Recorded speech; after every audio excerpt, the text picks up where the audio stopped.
Hi, Neda. I'm Aya. I am American Palestinian. I am a senior and I do all kinds of arts, like visual arts, theater, and creative writing. So, Awesome. Neda. My turn. I am Neda.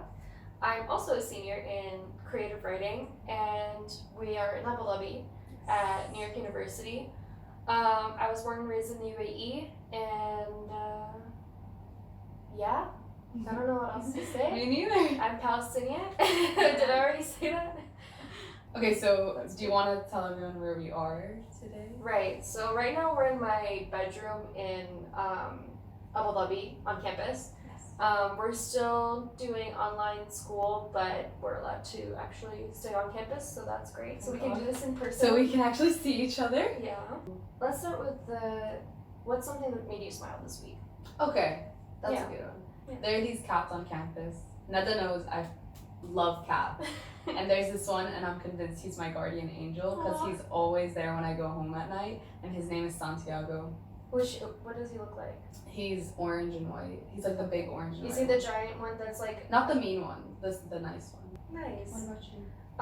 It was my birthday this week. Oh yes, Yeah, happy belated Thank you. birthday. I turned 22, and my partner surprised me with these sunflower They're things, so cute. like as decoration for my birthday, and I guess I could just like do this. I was actually gonna compliment you on them earlier because they look so cute over your desk and everything. Thank you. And it's because they're my favorite flower, and so Oh, I do remember you wrote a piece when we did intro to creative writing on sunflowers. yes, that's also my capstone now. No way! Oh my god, that's so cool. Developed That was it. one of my favorite pieces you did. I remember it so clearly.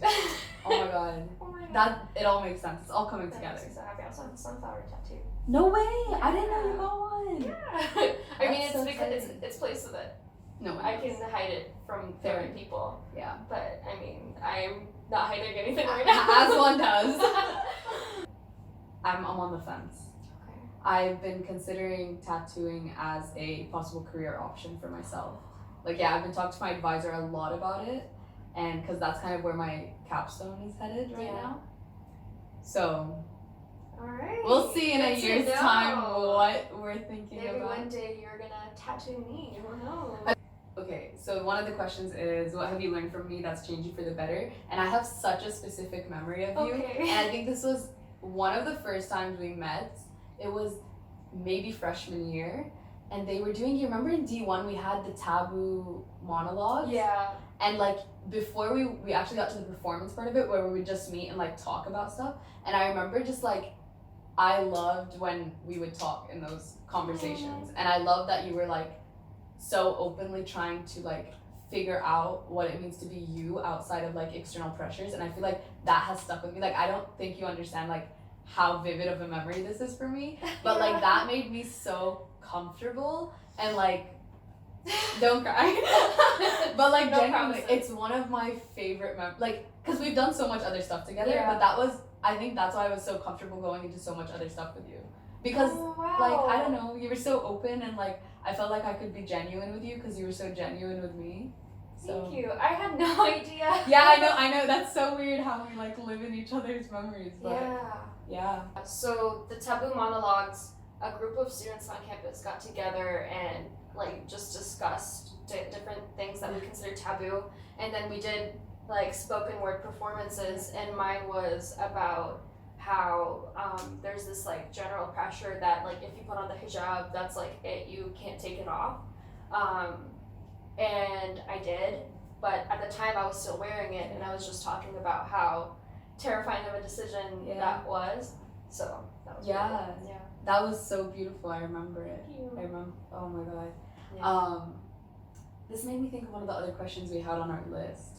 Oh, the idea of what's something you could be more vocal about in life. Because this series was kind of based on the idea of like, what are we not allowed to say? Yeah. And so that's definitely something I think that resonates with that question of like, Muslim women aren't really allowed to be vocal about the struggle of wearing hijab. Right. And I think no one wants to talk about it because no one wants the like associations of what it means or like what Right. it's perceived to mean, not even what it necessarily means. The to like more the poor Muslim woman. Yeah, can't. exactly. Yeah. But then also like that makes it so difficult because it feels like you're making a very definitive decision based on like societal pressure instead of like something that, you know, you're making a decision for. Right. Yeah. So I think it's really cool like that you talked about it because no one talks about it, you know? Yeah, I think like the biggest fear that I had was that I didn't want people to say, oh, she just wants to be liberated, or Exactly. that like my biggest fear of taking the hijab off was for people to think that I felt oppressed or anything, and I just didn't want to wear it anymore. Yeah. Like, you know, it's just like one of those things. They're like, yeah, okay, it's not working for me anymore. I'm changing my mind, and I picked it the first time too, and like that's that. But I didn't want to be part of a narrative that of like this overarching stereotype, because I also had to accept that I'm not a representative of like all Muslim hijabi women, and that my choice shouldn't have to represent everyone else's. So it was a weird thing, but it worked. Yeah, and I'm glad like the fact that I think like being more open about it is like making more, because Muslim women have so much pressure from every single side, right? All Whether it sides. be your own community or every other external community. Yeah. And so like we don't get the chance to talk about these things, or we don't get spaces to talk about these things. And I think as I've grown and like as I've met people like you that I've just like been able to like talk about these things so freely with, I've become more comfortable even thinking about it with myself, you know, like, or like what it means to like, you know, like be a Muslim woman, or like be an Arab woman, be all of these like intersectionalities that we hold, right? Like, yeah, I don't know. Yeah. I'm so glad I could Yeah. do that. I like freak out every time I realize that, you know, I can actually impact people. Yeah. That imposter syndrome is real. Let's go into the deep shit. No. No? Okay. Yes. Okay. Talk about Palestine? Let's talk about Let's Palestine. talk about Palestine. Okay. Have you been to Palestine? I've not been to Palestine. I really want to go, but my dad is very scared. Oh, okay. Yeah, even though I have the American passport and like You can. I can, my parents are just very like scared. Okay. And I was supposed to go with my grandpa, but my grandpa hasn't been since 2000. Wow, okay. Yeah, because like, I don't know, stuff. But we have a lot of family there, and they always come to visit Amman, but we have never like gone, because they live in Gaza and Nablus. Okay. So it gets a bit tricky. Right. But I really want to go. Have you been? Yeah, I've been 3 times now. And I've been through the West Bank. I can technically also enter Israel, but that's been sort of like an ethical dilemma for me. But it would also open up a lot of what I can see, Yeah. what I can connect with. Yeah. But yeah, I've been to Nablus, I've been to Ramallah, Khalil. Yeah. I really, because my mom has very, like, she grew up going back and forth. And so whenever she talks about it, I wish I got to have some type of, because like I feel like in the same way that I used to go back to Amman for summers, like that's what my mom had with Palestine. And so like whenever she talks about it, I just get so insanely jealous of like, I wish I could. I mean, I'm lucky enough that I can go when I want to. Yeah. But yeah. This is a big one for me then. I asked my brother this because he's never been to Palestine either, my older brother, of how he knows he's Palestinian even though he's never been. So I'm wondering if you'd like to answer that. That's a tricky one. I think growing up in the US, I had my only association to my Arab identity was my Palestinian identity. And to me, that was just like a very obvious thing of like, my parents are Palestinian, and even though I've never been there, like even though my dad has never been there, like we're Palestinian. Yeah. When I moved to Jordan in high school was the first time I realized that like I have other associations to my Arab identity now.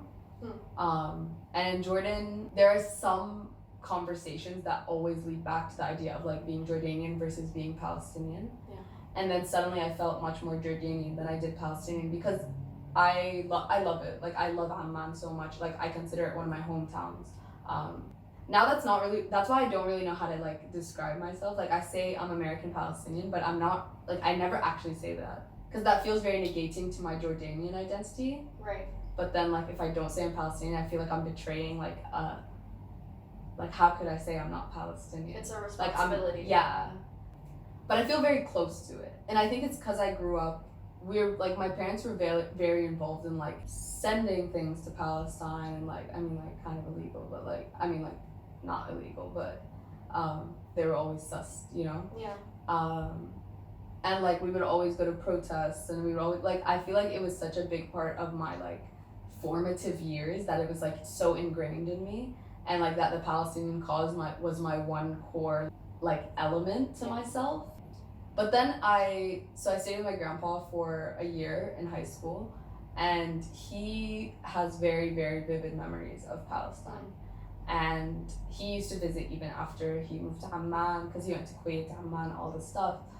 And so when I lived with him that year, me and him got very, very close, and just talking to, and he doesn't talk about it a lot. He, like, everyone's like, oh, don't ask him about it and stuff, but me and him would have so many beautiful conversations, and I wish I could be there, and I wish I could have my own personal memories to the land. Right. But I think I have my own personal memories to the identity through other people's eyes. Yeah. And kind of like what it means nowadays to be Palestinian. For a lot of people, the reality is that you're Palestinian, but you've never even stepped foot there or breathed that air, right?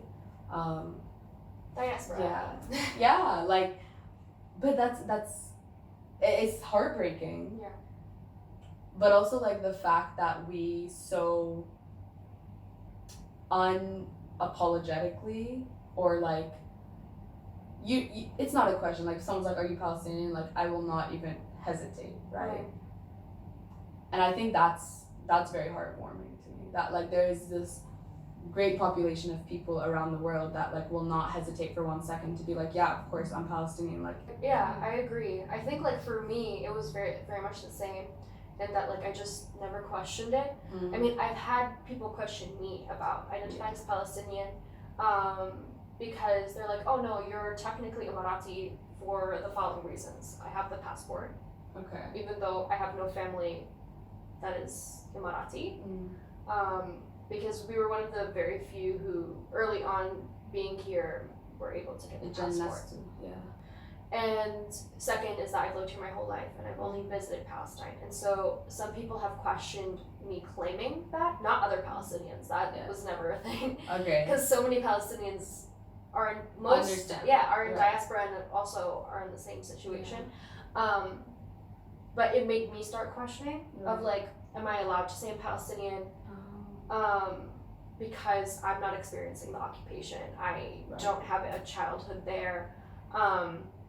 I can't say that I understand the experiences of living in Palestine, but I think the Palestinian diasporic experience is so specific. And valid. Yes, exactly. And it's its own community within Palestinian identity that there's so much to connect over. And so, like, I don't question my Palestinian identity anymore, and I know how to answer people. But I did learn that my brother struggles to identify as Palestinian.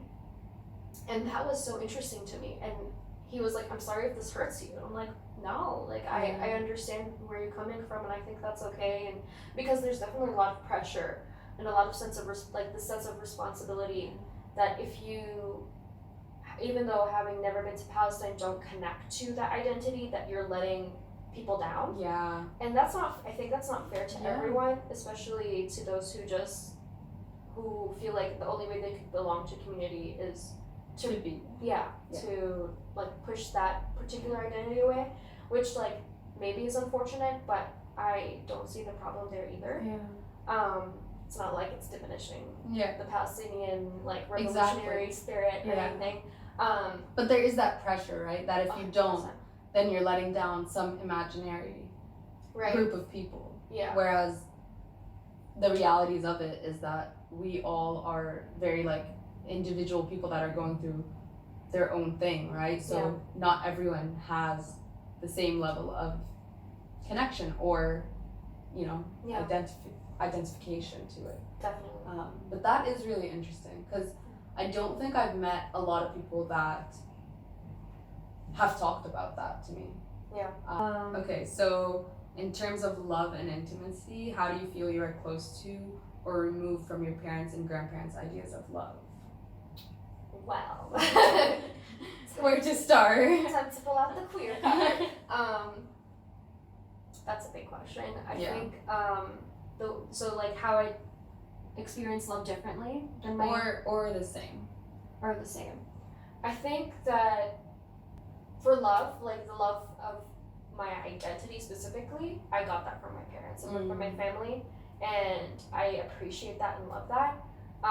That I have this understanding of my heritage, that I have this drive to continue learning more about my Palestinian identity, and connect with it in my own way. So that I'm really grateful for. And it's definitely something that my parents achieved, and I knew it was something they wanted. Yeah. Even if they didn't get everything else. I think something that is a form of love for them is pride. Can you say pride is love? I don't know. That's interesting. What do you mean by that? Like, they're proud of, I don't know, like when someone says, I'm proud of you, it's also like a form of love, I feel. Yeah. Like, it's loving to say that.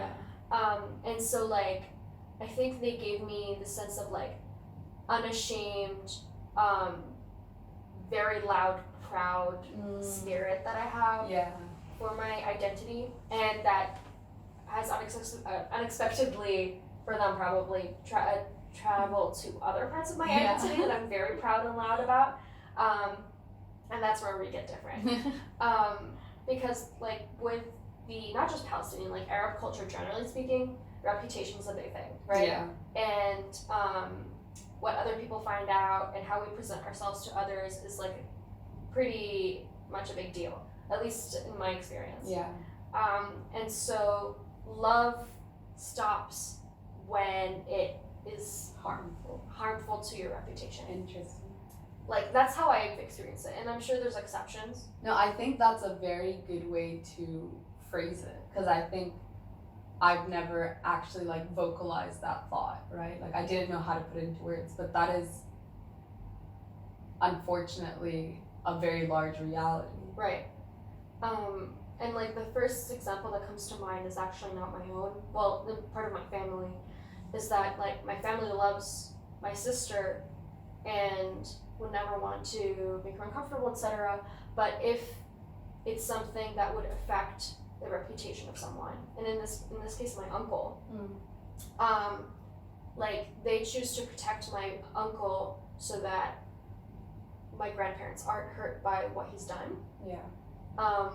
But the fact of the matter is that he's made some woman in my family uncomfortable, and he now is living under our house during COVID, and there's that active choice to let him stay there while my sister's also there, that I can never understand.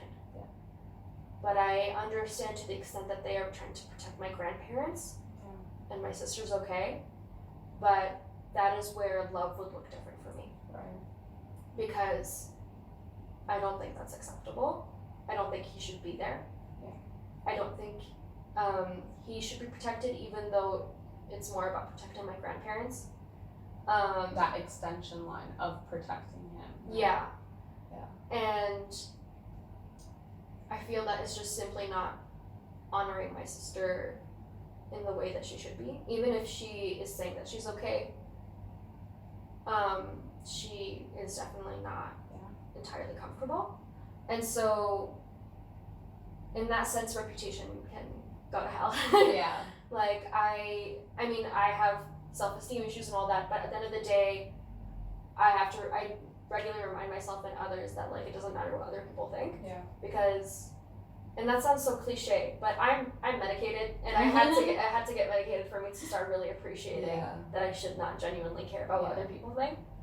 And I think that's so difficult in a like, because we come from such community-based cultures. Arab culture as a whole is based on this idea of, like, your extended family, your extended family's extended family kind of thing.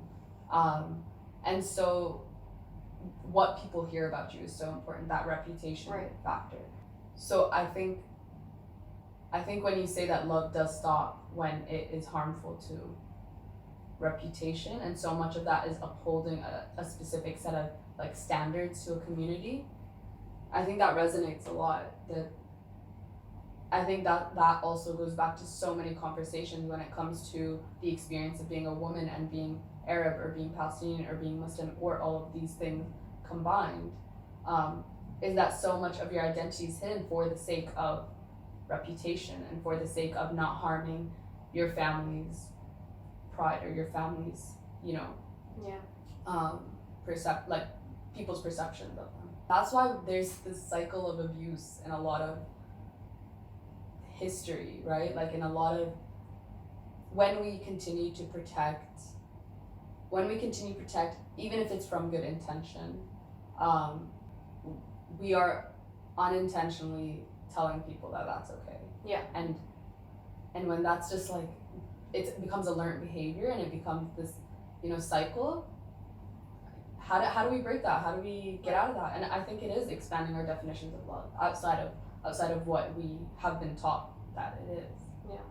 Yeah. I think also this idea of like love and intimacy is because so much of love is shown in a community type of way. Like there's this pressure to just impress others, not even impress, but like you have to do things for everyone else as acts of service, as a way of showing your love. And for some people that works, but like for me, one of the things I'm most different than like my family, I have a lot of like individualistic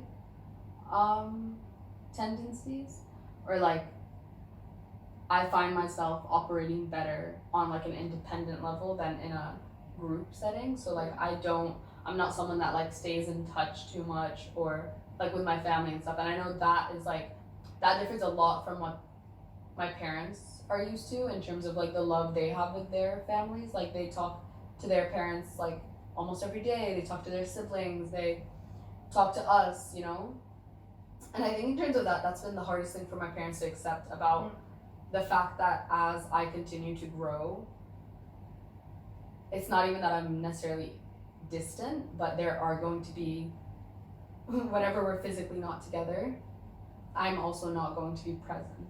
Right. And that to me doesn't indicate anything about how much I love them.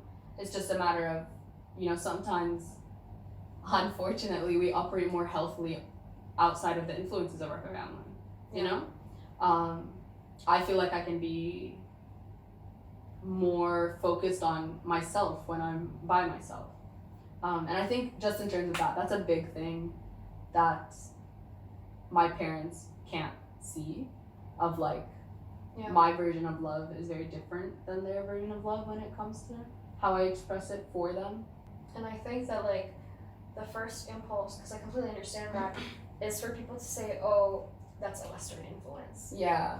That like, and that like overshadows what you're actually feeling. Like, no, actually, I'm an independent person who acknowledges the way I function, and it's not because I am this like sort of medium that's just casually influenced by what's around me. I am an active and conscious human being. Yeah.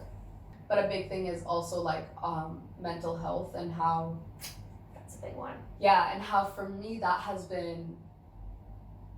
been a huge part, I think, of just like the experience of being a Palestinian, the experience of being a woman of color. I wear hijab, and all of those things. That I had this revelation a few days ago, but for so long that kind of internalized trauma had just been like living and like simmering underneath. And I think because as a kid you can't really especially because I grew up in the US, and so you're constantly being reminded that you're not the same. You internalize so much of that trauma that all of your mental illness, actual traumas, become secondary. And so for so long I never got the chance to think of my mental health as a serious thing to consider, just because I was like, oh, but there's so much other stuff that I'm worrying about right now that is trauma because of just my identity and the way that it is presented to the world.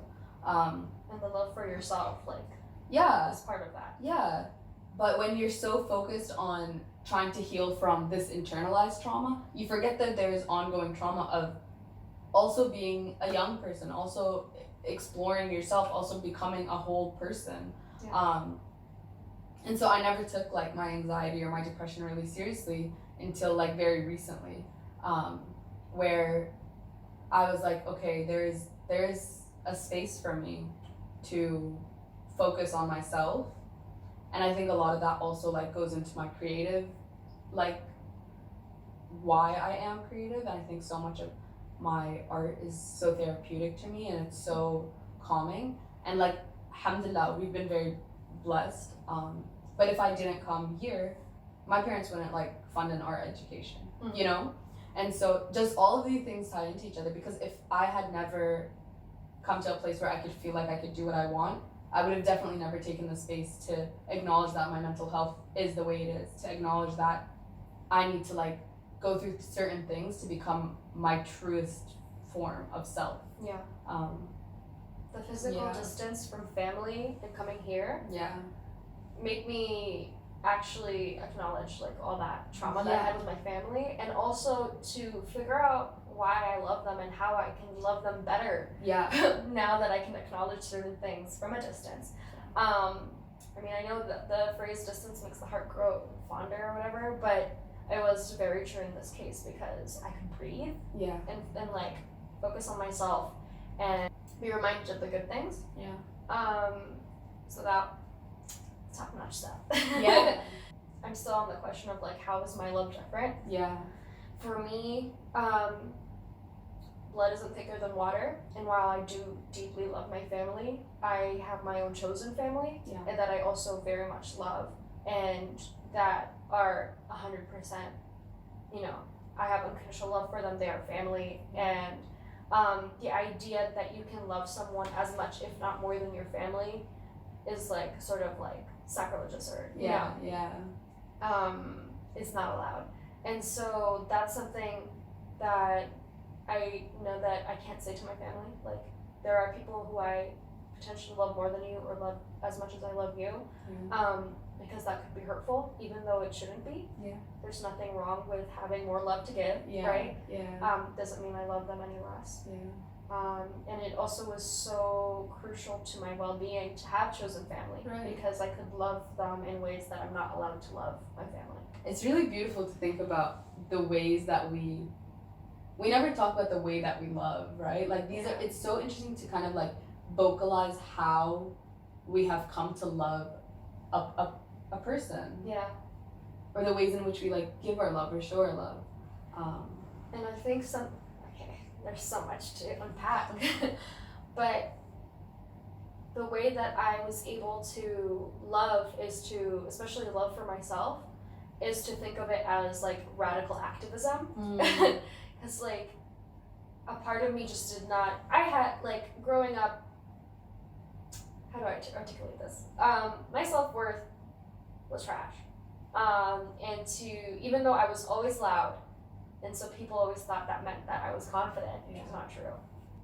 But to be able to love myself wholeheartedly, and to also be 100% in and comfortable in that identity of being queer, I had to like envision it as activism. Like, by loving myself, I am empowering others, hopefully. I mean, it's true. Now you know it's successful. So now you have to keep doing it. Oh damn! It's not a choice anymore. You gotta keep shit. No, but I do think that's really beautiful, because we often neglect the love we give ourselves, and a lot of the times it is because we drain the love we have when we are constantly trying to like rise up to certain like expectations and pressures. And I think a lot of that is, you know, we give so much more to our communities and our families. We sacrifice a lot without taking care of ourselves. And I think that's a really beautiful way of doing it, because you'd never say no to helping someone else, so why would you say no to helping yourself? So that's the thing, like I think the word selfish has such a like negative connotation, but selfish isn't inherently like a parasitic or bad thing, and we need to be selfish in order to make other people happy, because And like if you think of it that way, then it helps make me feel less guilty about taking care of myself. I think this moves us really beautifully onto the idea of what's your relationship with like pleasure and well-being, and how do you take care of yourself. And I think that's something that, at least for me growing up, I had never been conscious of, the fact that you had to actively take care of yourself. Like you have to put in effort you have to put in the same effort you give other people in other relationships to your relationship with yourself. Like, and it can seem very like stupid small things, right? But I think especially because for so long my mental health was neglected, those small things become very big things in my eyes.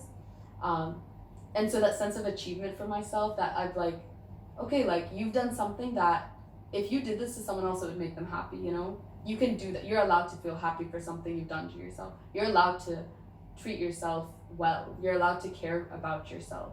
And I think like a huge thing for me is like, this is the only time in my life I've never been conscious of my body image, which is like weird to say, but I've always had like fluctuations of either like hating my body or like loving my body. But right now I'm just like neither. Like I'm just like very neutral. I'm like, she's doing what she needs to do for me. She's getting me places. She's taking me places. Like I'm feeding her well. I'm resting her. And I think for me that's like something so drastic than how the fact that I could even not consider my body for days and weeks. Yeah. That's crazy to me, because that was always like something that I would have to own it. And that goes back to like, for me, it's the way like I present myself, what I wear, and especially like wearing hijab, you have very specific standards of like, you're either not modest enough or you're too modest or like whatever. There's never exactly, you're never right. And as a woman, your body is never not policed. And so if I was wearing something too tight and I get commented on that, that's not just going to impact my relationship with my hijab, but that's also going to impact my body image, my self-awareness, you know, like how you sit in a space. Right. So I think now I'm at a point where I'm learning how to like, not even learning, but I'm just like taking things as they come. And that's been my kind of like form of well-being, dedicating more time to myself and like feeling good about what I'm doing with my brain, with my body, with everything, you know, like when you have these like beautiful outlooks on life of like the potential of what you could do. And I think that's where I'm getting at now. It's like there's so much potential in the world that I always felt trapped in because of, you know, like culture and who I am and like where I come from and money and all of these things. So yeah, that's my newest form of self-care, is to just spend a lot of time by myself and make art. And that's so good. Yeah. I'm really happy for you. Okay, What I'll is tell you about pleasure. Yes. For some reason I'm thinking of capstones. So capstone's like our senior project, you know, we have to finish it to graduate. And like approaching senior year, it just seemed like this really dreadful like thing that everyone just like, you just have to get through it, you can make it. But like I am genuinely having so much joy and pleasure. Too. Yeah. I love that. Yeah. Like I genuinely am having so much fun, and I'm not dealing with light topics. Yeah. Like my capstones very much revolved around like I've been interviewing my family about stories about Palestine. Oh wow. And even though a lot of the stories I'm interviewing my family for are so heavy and so dark, to actually give them a platform and to also express myself in like my poetry and my art, I like, it's still really fun. Yeah. And it also feels really good and like an act of love towards my family and myself to have a platform for these stories, you know? And it's crazy to think that I can laugh and smile and have joy in these stories, but that the fact that they're getting documented and that I'm building this archive for my family, like I'm having so much fun and I love it. And it's also making me closer to my family in ways that I wasn't expecting. Taking lots of pleasure in that. Yeah. And the fact that you're doing that through your art, you know, through your own imagination, and that's really, really cool. Thanks. I think like when you hear the word pleasure, it's always assumed to be like pleasure is like sexual in nature. Yeah. And I identify as asexual, which is something I only really came to terms with recently. But I'm realizing that there's so much pleasure in the world Yeah. that isn't like this, like based on a sex drive, you know? Yeah. And that's so intimate and so vulnerable and so warm and loving. And I just get to swim in all of it. That's actually kind of what my capstone is about. Okay. So my capstone is kind of about the way that women and like living in a female body, what does it mean when you extract pleasure from the way that it's viewed? So like when you have your own pleasure outside of like the male gaze and like all of these things that are associated with female pleasure is for someone else, right? So what does it mean when you are in your body, when you are, you know, mentally, emotionally, sexually pleasured, and how does that manifest? So that's what I'm doing. And just because like I just think it's so fascinating the way that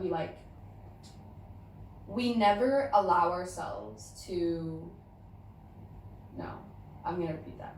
We are never given the chance to reach a height of pleasure in all of these different means, until we are in a space that we can be our true authentic selves in. And I think that goes back to, in both of our cases, I think like distance from family, the fact that now I'm in a place where I can feel comfortable being and doing and saying anything that is true to myself. I'm a lot closer to my body, my emotions, my brain, you know? And I think that brings me a lot of pleasure of like, I am constantly stimulating myself with things that are just for myself rather than like, you know, all of that external pressure. Yeah. And I actually, it's really interesting because Sara and I, my sister, she also goes here, and we had never been as close as we got this winter break. And I was kind of talking to my therapist about this, and she was talking to hers about this as well. But we came to this conclusion, it's that we've never been able to completely be ourselves in a space that is enough of a home for us to feel comfortable in. Because we've always interacted in a family setting or like under my parents' house. And so there's always that like barrier. But the fact that we all connect so much more when we are in spaces that are truly of comfort to us, where we are allowed to be our true authentic selves, that's why we create such, I think, strong connections here, where we couldn't be having this conversation if we didn't have a space we felt this comfortable to talk about, you know? Exactly. Or to even explore these things. Yeah. So I think that's been on my mind a lot. Yeah. This is just something that I think about a lot, and I was just wondering if you relate to this or how you relate to this. But I think one of the scariest things for me is that a lot of my arts, I know that like my family will never be able to see. My art has a lot of nudity and a lot of sex and a lot of taboo, blasphemy in some cases, and I think it's so interesting in the same way that we have to censor the way we love or how we love, that also the art we create, which is such a huge part of, at least for me, like who I am, like it at my very essence, that is what my art is, and that's what propels it. But I'm gonna have to hide that for a long time. It adds another layer to creating work, I think, for me. It makes it more authentic. It is for myself. Yeah. And I know that because you can't share it. Yeah, exactly. Like if it were to be public, do you think that affects your art? Like, do you think you unconsciously censor yourself in your work, or are you past that point? Yeah, I don't censor myself anymore. I mean, I definitely did before, but I definitely have like regular conversations with myself, like, oh, this is the kind of work that my family cannot see, but I have to be honest with myself and be authentic. We love that word, authentic. But if I want to generate the work that I want to generate, it means that my family's not going to see it, and that's okay, because if I can't do this, like I have to do this, Yeah. you know. Sacrifice you're willing to make. Exactly. Yeah. And like I had a similar sacrifice when I took my hijab off, and I had an encounter where somehow my family found out that I took my hijab off and that I was queer. I was called Boya, and so my mom called me. She's like, "Hey, your Islamic teacher called me up. She's saying that we need to get to you, and I don't know why. And like this is happening, and they're saying that they're calling you a Boya and that you show your hair to men." And I'm like, "Wow, well this is all correct. That this is not okay." And I managed to convince them that it was just malicious gossip. Wow. Which also was so fucking weird, cause like I felt like a piece of shit for having to put my family, have to so blatantly lie to my family. Yeah. But also knowing that they would be the happiest knowing that this isn't like real. And so yeah, there in that I can unpack a couple things. One, lying to my family, I guess, is a form of love. Yeah. Because I want to protect them, not because I think they need protecting from these things, because these things are, you know, real things they're real that things, happen. but I know that it would hurt them. Yeah. Even if they shouldn't be hurt by it, they will be. Yeah. And so I choose not to tell them, sure, to protect myself, but honestly, a huge motivator is that I just don't think they need to be hurt. Yeah. I don't see the point. I'm happy. I have my support system. I have my chosen family. Yeah. They don't need to know this. Yeah. And so I'm always having that conversation with myself, and it gets easier with time. Yeah. I just know that I cannot compromise on who I am for their sake. And so when that happened, I considered putting hijab on again, and I said, no, no way. Like I cannot live in fear like that. And I don't want to feed into that stereotype either. Because that is a form of self-harm. Exactly. You know, to constantly be having, you know, that is the predicament of you're either lying to yourself and or to someone else. Yeah.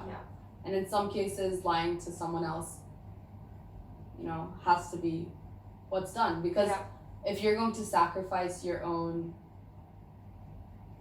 soul, your own like ability to be yourself, that's really you're living with that, you know, you're living that, not anyone else. I don't really know what would happen if my family found out all the things I'm hiding, but I feel that at the end of the day things would turn out okay. It would do a lot of hurt to everyone involved, but that I don't think that their love is conditional that way. At least I hope. At least that's what I see from where I am and how they've raised me. But yeah, regardless, I do love them. I also understand people who make the choice to disconnect from their families to protect themselves, and they have every right to do that. I just hope I never come to that. Inshallah khair. Inshallah. That's what I'll say. Knock on wood. Knock on wood. Well, thank you for asking me to do this with you. Thank you for doing this with me. Okay. Should we pause? Bye. Should Bye. we pause? Wait, let's like do a hug. I feel like I want to hug you regardless. Oh. This is so cute. I hope it's so weird. I love you. Oh, How we do. isn't it crazy that we've known each other for like going on 4 years now? And this is like This is such a perfect time to do this. I know. Okay, bye camera. Bye, camera.